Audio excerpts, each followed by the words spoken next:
Welcome back. We are here doing episode 7 of our How to Build a Pole Barn series.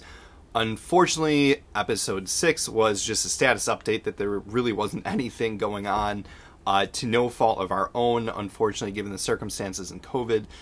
Some delays there. But finally, given a break and some work and progress has been made out on the property. So I'm going to show you here in just a second about what that is.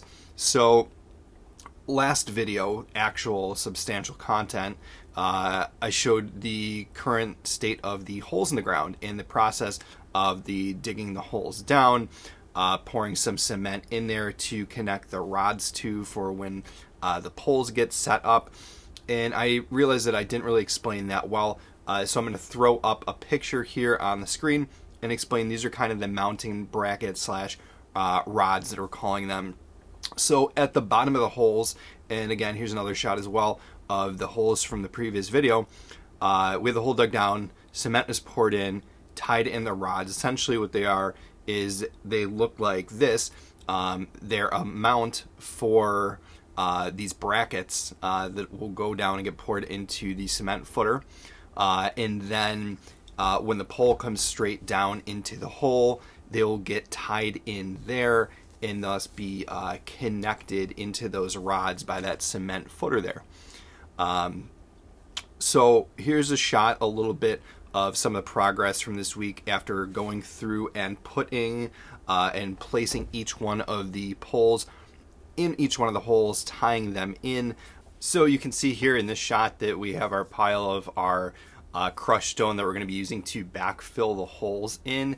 Once we have the guys here just bringing the wheelbarrows of the crushed stone and filling up the holes at the top, we're going to have those compact them down, tamp them down into place. Now, how this process works, as far as what poles are you going to be setting first, everything, you're going to start at the corners, set those corner poles, and then you are going to make sure that those poles are level. So you'll see in the shots here that all the poles set in line from the corners, and that the corner ones, there is an angle 2x4 that comes down off of them. All the vertical poles, which are going to be the main structural poles for the build, those have horizontal 2x4 connecting all of them. Those 2x4s are not permanently fixed. They're not going to be there. They are strictly for keeping the poles level and tied together to help keep them level while everything is getting set and getting compacted down. Now that this is about done here, and you can see the progress, I'm going to show you here. After the first day, about half of the perimeter of the main building, the main house, is complete. So rolling into the second day here, almost done with all the poles throughout. Unfortunately, as you can see with the weather going on, it's been pretty cold, a little colder than we want. There has been a little bit of snow, nothing too crazy that's going to stop us. We're not pouring additional cement. At this point, luckily, we were able to get those footers poured in before it got too cold, or we may have been delayed even further, and you may be seeing this video a couple weeks from now. So fortunately, that wasn't the case.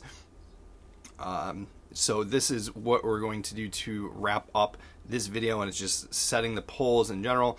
We're going to get to start some of the exterior sheeting for around the house pretty soon, connecting those to the poles. But first, however, we still have to bring in more stone, skirting and stuff for the driveway. We still have about 10 inches that we have to bring the property up for our build and before we're going to be ready to continue on. So a lot of more stone's got to come in here. So the next time I shoot in that, I will be kind of showing you as we start to bring that in, bring up the property a little bit, and do the skirting, and then go into the sheeting of the walls of the house. Thank you very much. Hopefully I'll have an update for you in about the next week or so.